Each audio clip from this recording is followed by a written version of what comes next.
Jeff, do you remember that time that we did a video on a free agent player and we said, this is the kind of thing he can bring to the Guardians team? And it became our most watched video on our YouTube channel. How did that work out for the Guardians? Do you remember? What was it about? A guy bringing some nice lemonade to the team? Yes, the Guardians eventually did make some lemons out of lemonade. We're talking about Mike Zunino and how badly that went. We Jeff and I both thought that Mike Zunino was going to be a great addition.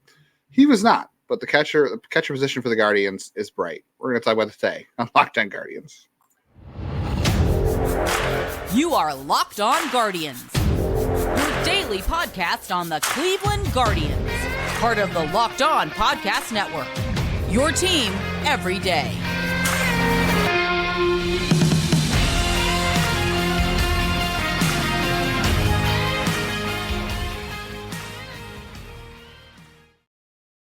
Hello, everyone, and welcome to the show. Today's episode is brought to you by Jase Medical. Empower yourself with the Jase case, providing a personal supply of 5 antibiotics to treat 50-plus infections. Get yours today at jasemedical.com. That's jasemedical.com.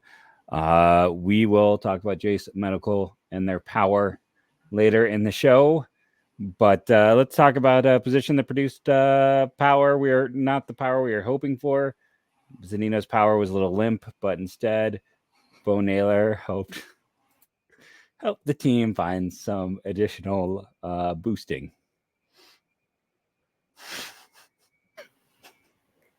Yeah, Bo Naylor, that worked out very well for the Guardians. Hey, by the way, speaking of YouTube, we had a very little behind the scenes. If you watch our channel on YouTube, the Mike Zunino. So Jeff and I talked about Mike Zunino as a free agent last offseason before he signed with Cleveland, and we did this whole thing about how we really liked what he could bring to the table and what the Guardians could get, and how it would be a great bridge to Bo Naylor, right? Because obviously you and I were on the Sean Murphy bandwagon that for the trade didn't happen. We're going to discuss that as well and what kind of followed since then and what could have been and how things go from here. But yeah, I think it still is our most watched video of all time on YouTube on our channel is what could the Guardians get Mike Zunino before he signed with the Guardians. Yeah. Not even the one from him signing. Yeah, even the one of him officially signing, we didn't even do better than that. But it turns out Mike Zunino could not bring anything to the Guardians except for delay the arrival of Bo Naylor and just make the position as awful as it had been for the last 2 seasons with Austin Hedges and an injured Roberto Perez. It was another destitute position for Cleveland as it has been since 2019 when Roberto Perez had that offensive breakout. Mike Zunino officially, by the way, with Cleveland ends up with, 42 games played and a 64 WRC plus and -2. And to defend us here, yes, we were wrong, but to a point, because our point was essentially if you couldn't get Murphy, we didn't want to overpay. And if you ask the Twins, would they rather have 1 year of Zunino or the money they gave Vasquez? They would gladly switch with us. And, it's like, would you rather go out? Gabriel Moreno turned his year around. It was kind of up and down, but it's like, would you rather have traded one of the big pitching arms for Moreno? And that's not what they wanted. It would have cost Stephen Kwan and plus to get Moreno. And then you're still stuck at catcher, right? Or, well, then you have a catcher, but you're still stuck in the outfield with no outfielders. So it's a situation where Zunino blew up, but our whole point was, he provides potentially power, and for the first month of the season, he was the team's second best hitter, and then he just fell into a dark black hole that he could not escape, and it all went away. So before then, though, was it a good signing? No. But in terms of trading away assets, in terms of signing someone for multiple years, it was actually weirdly a third best case scenario because it could have been much worse.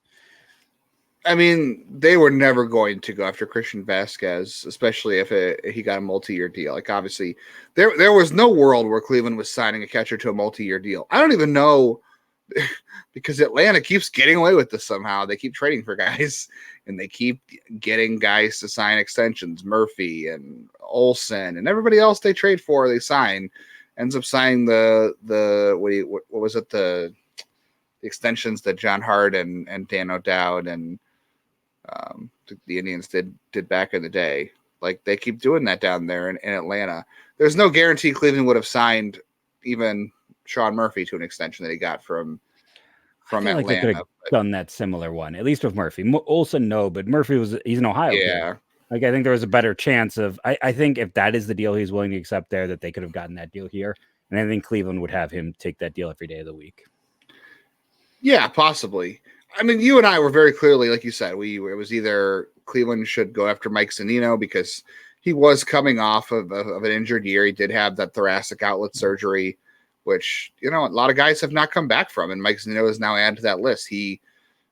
Nobody picked him up. He's 32. He'll be 33 next season. I don't think maybe he'll get a minor league deal, but nobody picked him up at the end of last year. And who knows where he went? There was really nothing on him. What happened to him?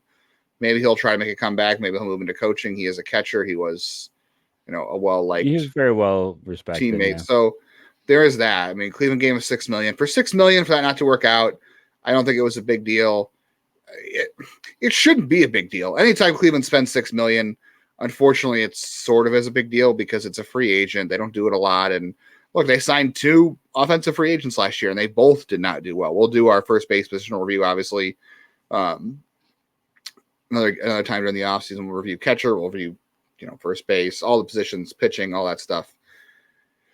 They signed 2 free agents, and I'd really argue neither of them really worked out well. To me, $6 million is not a bad gamble on Zunino because Bo Naylor was not ready to start in April. No. I know that's he wasn't ready when he got called up. I mean, think how he spent the first 2 months struggling to hit 200. He did. I mean, and there is still defensive things to work on. Like, if you look at a lot of the throwing metrics, that stuff, there's still a lot of throwing accuracy issues. There are some defensive things to work on. And we thought potentially Mike Zunino had a reputation of being a good defender back there. And that's what Cleveland has valued over the last several years is defense. They continue to treat catcher like, I want to say not a punter or whatever. I don't know. I'm not sure what the right analogy is in their sport at this point, but any offense you get from catching is a bonus. That's how they've been treating this position for years now.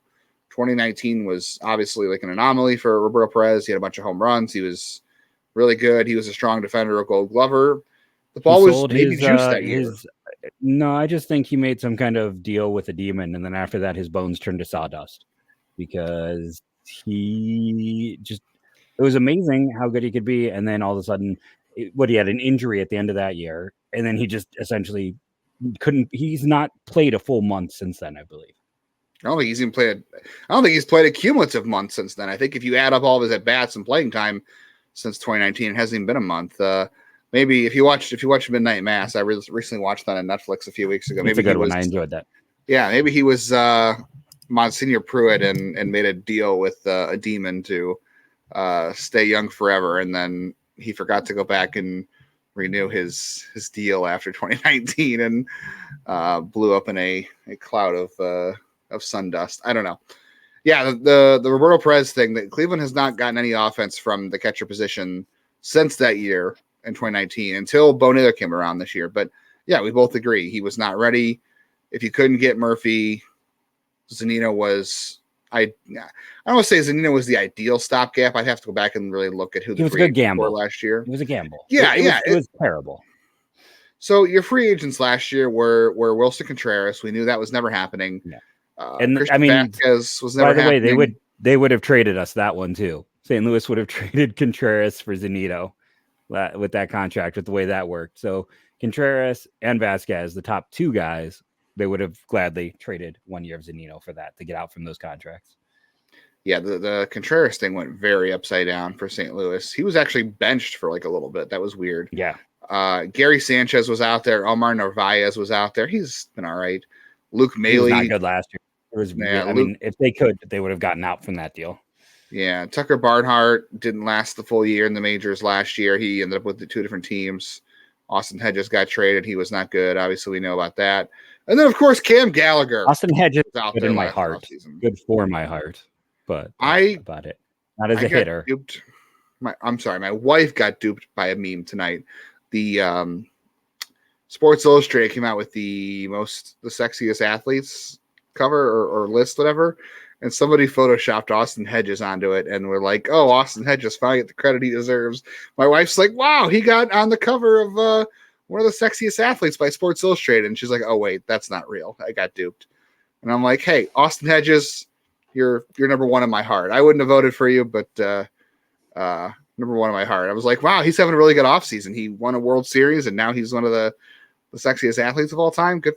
This year, good for him. He's having a great offseason, but that's too bad. Right now, he doesn't have a job. I don't know if he'll have a job next year. I think he gets a job. Like, as a backup, he's what you want. He's a good teammate. He does all the research, puts in the time, solid defender. I wouldn't be surprised if Texas brought him back. I could see it. I think we both Especially agree. because I think Garver is going to move on. Yeah, we can talk about Mitch Garver a little bit. We want to talk more about the Sean Murphy trade. We've got to talk about Bo Naylor, and we got to talk about the future of the catcher position, because the Guardians actually drafted some catchers this past year, and some of them are a lot of fun. So stick around, because I think I'm really excited to talk about the future of the position. To be honest with you, this position went from in the toilet to the golden throne in one off season, or one half a season.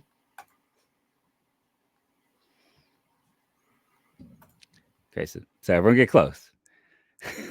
We spend a lot of time talking together, you and I, and we get fired up together on wins and losses, who starts and who sits, and I'm thankful for the connection we have. And today I want to chat to be a little more personal. I just learned you can get a 1-year supply of ED medications. You realize what that means? Bring on extended travel, bring on the next natural disaster or supply chain issue. You're covered, my friend. You don't have to worry about whether or not you can refill your generic for Cialis, Viagra, or Rivato prescription. And this is possible because of our friends at Jase Medical.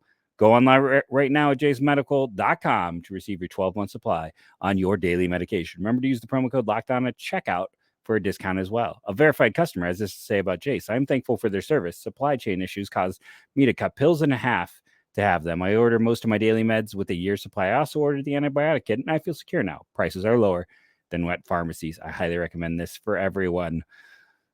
If you or someone you love would like to get a peace of mind by having a year's supply of any daily med, go to jasemedical.com to see if it's offered for you. Remember to use the promo code LOCKEDON for $20 off your purchase. Bring back the power with Jase Medical.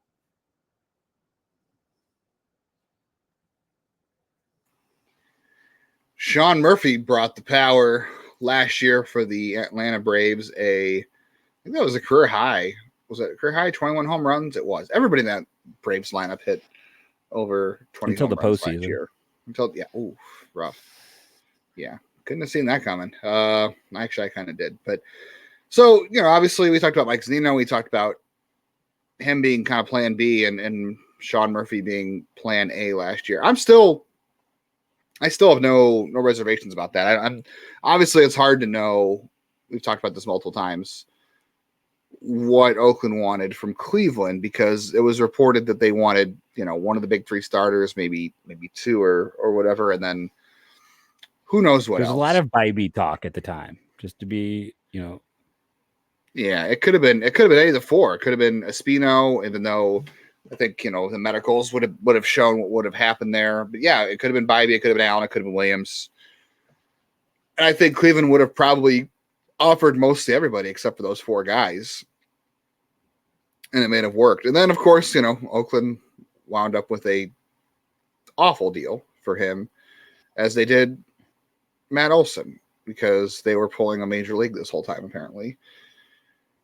I don't know. I still have a hard time digesting how that even happened. But it worked out great for Atlanta, because obviously they didn't have to give up anything harmful for them. And Sean Murphy is going to wind up winning a bunch of awards for them. And I still would not give up any of the pitchers from Cleveland. Any of the position players I would have given up, except for Bo Naylor, obviously. Even though if you were working to acquire Sean Murphy, which we know Cleveland had been interested for a couple of years. They tried to get him in 2022 during the regular season. They tried to get him again last offseason. I'm still not giving up Bo Naylor even in that trade. Even though you're trying to go get Murphy. And we laid out good reasons for why you would do that, because every team, look, even the Braves had multiple catchers last year. You had Travis d'Arnaud was an all-star for them, even though that's a little bit subjective, right? You had both those guys play for them. Like, at this point, you kind of do need two catchers, and that's where we saw Cleveland fail last year, because they essentially had zero until Bo Naylor settled in at the big league level.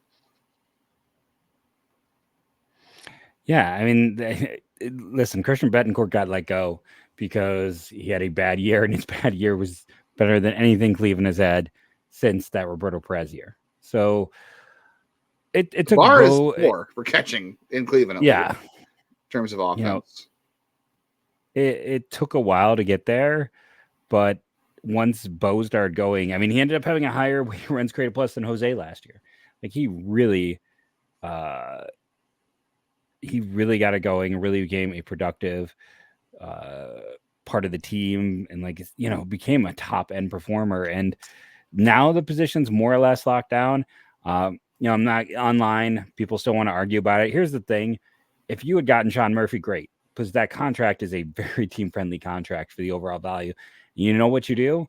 Because if there was a world where you could have done something with like Espino and Valera, hey, that's fantastic now a year later, but I don't know what the deal would have looked like. I was, you know, and you know, Bleacher Report is not always the best for baseball. They have their ups and their downs.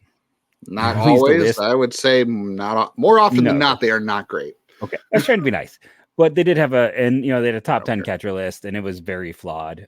Bo Naylor, I think, arguably just based on offense a year ago, should probably be somewhere in the back end of a top 10 because the offense was that good. But 2 was Murphy and 3 was Contreras. And again, that Oakland didn't want Contreras. They wanted Estuary Ruiz.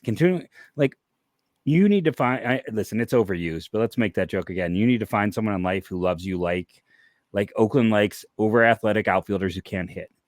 I mean, this is Christian Pache. This is Estuary Ruiz. They just keep going for the same type. And they made a terrible deal, and they've now traded Matt Olson and Sean Murphy and have almost nothing to show for it. So kudos to Oakland. I mean, their scouting director, or one of their big scouts, left to go be at the Cubs because they're not even, won't spend money there the way they used to. I don't know why Billy Bean's there other than to collect a paycheck, because it is just, it's one horror show after another. But moving off from that, if Cleveland had managed to make that deal at the deadline where they thought they were over the finish line and then it didn't happen, you know what you do with Bo Naylor? You put him almost anywhere else in the diamond. He could have been the right fielder this team needs. He could have been many other. He's extremely athletic, strong-armed. And you know what's great then? Then you got a 20 home run guy in right field for the next 6 years and a 20 home run guy at catcher for the next 6 years.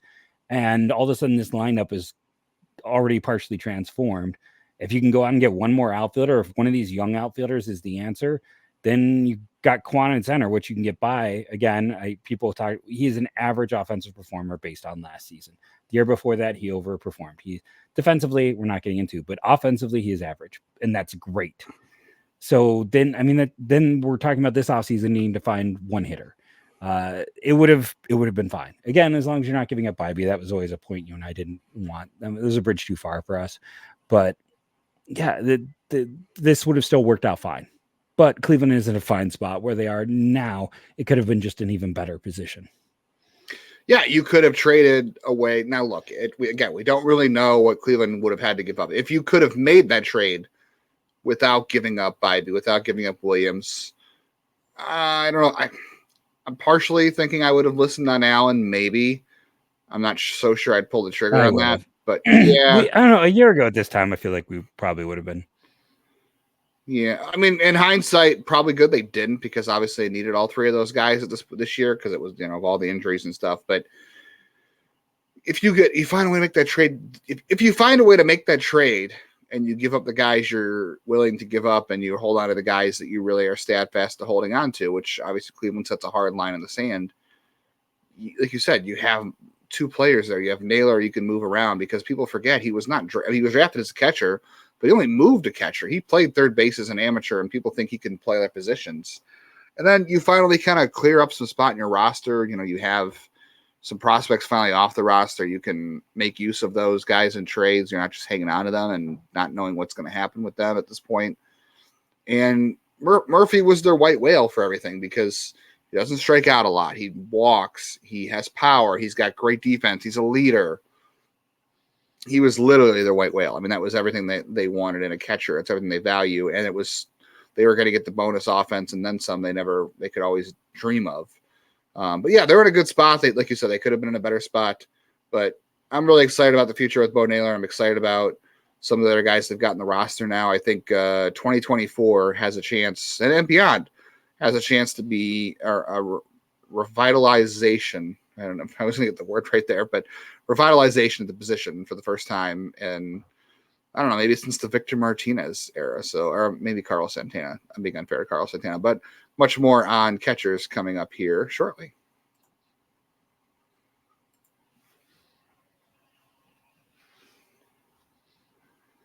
Sometimes I forget how short the Carlos Santana catcher years were. That was what, 2010 to 2013 he was a catcher. 2013 had a concussion, Yan Gomes took over, and that was the end for Santana at catcher. But he came up in 2010, right? Was it 11? I can't remember. Of course, we're you know, I have a hard time remembering exactly when he started out behind the plate. It's like it all starts to 2010 bleed together after a certain time for me. Yeah, it was 2010 he came up, and by 2014 he was no longer a catcher because Gomes had taken over at that point as a better defender, and he actually won a Silver Slugger. So I forget how short those years were. But Victor Martinez, I mean, Cleveland has not seen the kind of offense from catchers since they had Santana and since they had Martinez. Like I said, outside of that 1 year from, well, I just said Gomes took over and won a Silver Slugger, so I guess I should be more fair to Yan Gomes. Yan Gomes did have a couple of decent years as an offensive catcher in Cleveland. It fell apart for him, and then he put it back together the last year before they traded him. He had that one bad year, but then he had a final. I was kind of surprised when they did just trade him away, and I thought for a while it looked like they're going to massively win that deal, and then it ended up being just kind of a Hey, he won a World Series ring in Washington, so I think Washington definitely won that deal. As much as I didn't like that deal at the time, I got to be honest. I liked Johnson, I liked Rodriguez, but I just okay. So I guess I was logging for the years of Santana and Martinez, but Gomes was a lot better offensively than I remember. But I would definitely take, I don't know, Bo Naylor, or I'm sorry, Yan Gomes was a very good defender. I think we forget that. I think there's still enough room for Bo Naylor to improve defensively. He is athletic enough. He's a hard worker. He's already putting in the work in terms of, he learned Spanish. He is very dedicated about working with the pitchers. And that's the thing Cleveland really wanted to see from him, right? Is putting in the work defensively and the game planning. And we'll see maybe with the new manager, maybe they'll have, I don't know if they'll have a new philosophy on this really. I mean, Stephen Vogt was an okay hitter, I suppose, but maybe they'll want more offense at catcher, and they're going to get it from Bo Naylor. But the thing they really wanted to see was the work defensively, and he's put it in. And there's still work to be done, but when you draft a guy like Bo Naylor, you're betting on what? You're betting on the athlete, you're betting on the pedigree, you're betting on the work ethic and the makeup. He's got all of that, and I don't know. I'm not. Look, sophomore slumps are going to happen, right? We saw regression in year two with Jimenez here. We saw it with Quan. We saw it with a couple guys in year two in 2023. I won't be surprised if Naylor does hit some regression next year offensively. We'll see how much Cleveland protects him against left-handers and where he hits in the lineup. But I don't know. I still feel pretty good about the offensive indicators going into next season. I mean, he was a top, I think, 10 hitter in baseball. If you reduce it to 200 plate appearances, because he had 230 plate appearances. So if you reduce the total to 200, he was 8th overall in WRC plus at 124. Tie with William Contreras, below Yainer Diaz, who also was a Cleveland prospect, and above Will Smith, obviously, who is a great catcher and a great actor and a great reliever who's got lots of World Series rings. Actor? Yes, I got that. Rapper. Come on now. Don't make me come over there and smack you. Listen, I'll cover myself with containers of eggnog, and then I'll keep you far away. I'm feeling like I'll be okay. This is true. So we've kind of talked about what happened last year. We talked about how Bethancourt is an improvement. Fry is kind of a utility third guy. Everything's coming together for what should be a good catcher situation.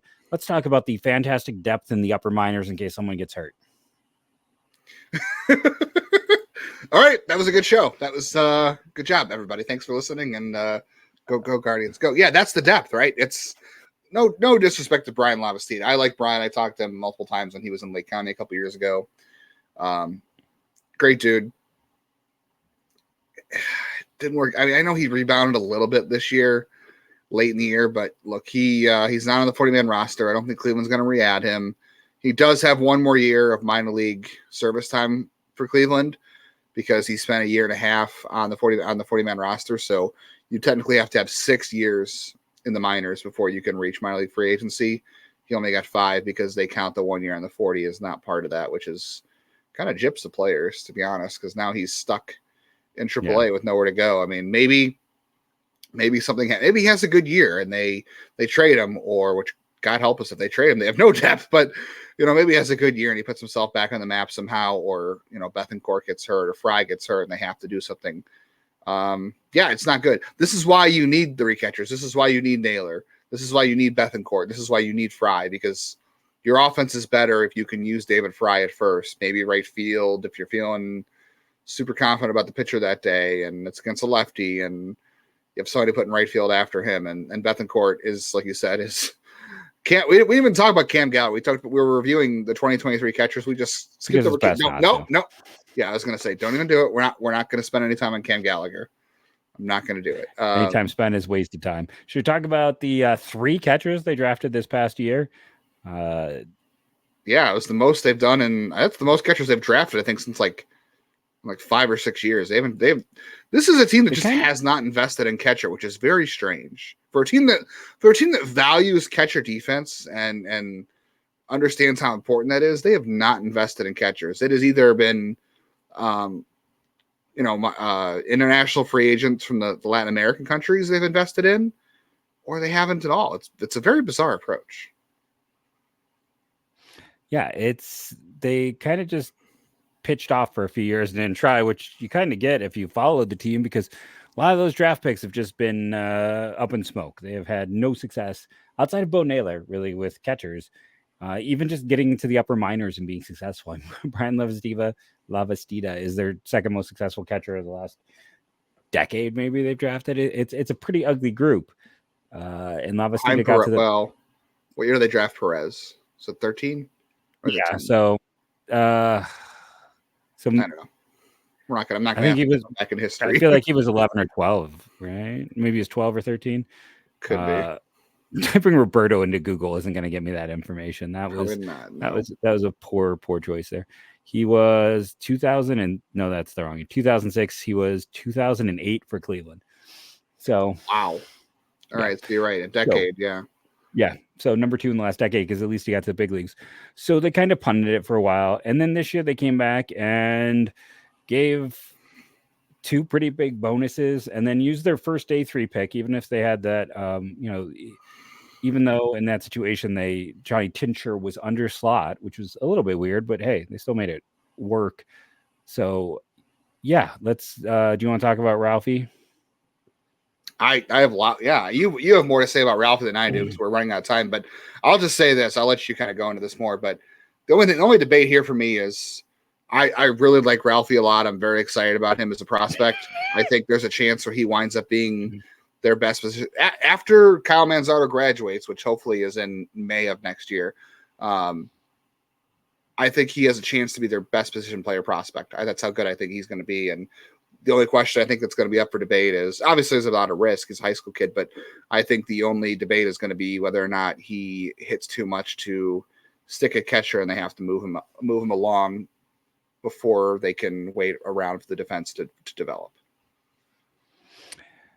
Yeah, no, I agree. It's the question is this going to be a Bryce Harper situation essentially, where Bryce Harper was a catcher, which I don't know if everyone knows or remembers, but then he eventually moved to outfield because they need to get the bat up quickly. Now, Ralphie is probably not going to be able to play outfield. He's probably more of a first baseman, so that is the problem there. But the bat is pretty, for people who want power in the system, Ralphie's got it. There's potential plus hit, plus power.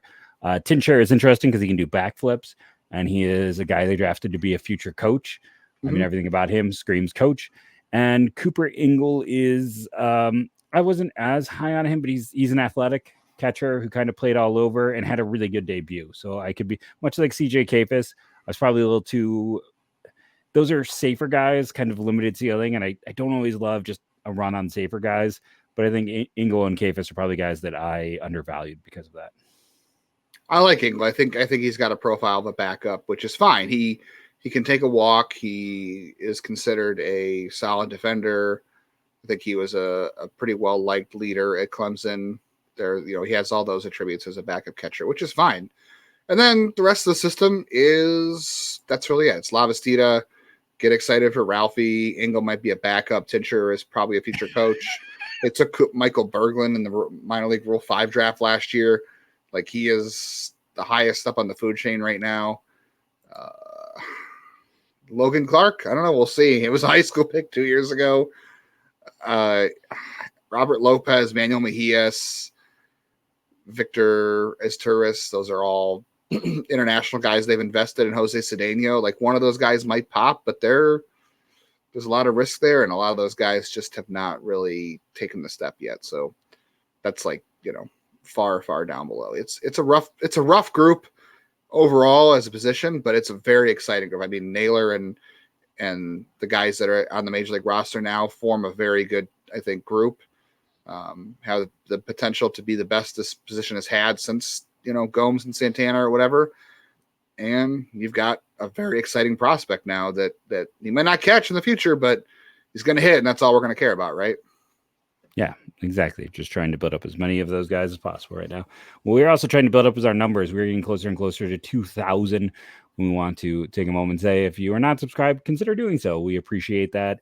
Or if you know someone who you think would appreciate the show, also, why haven't you told them already? Why aren't you helping us? But thank you to all of our everydayers commenting in the comments. We appreciate all of you. We have you covered all off season, and go Guardians, go.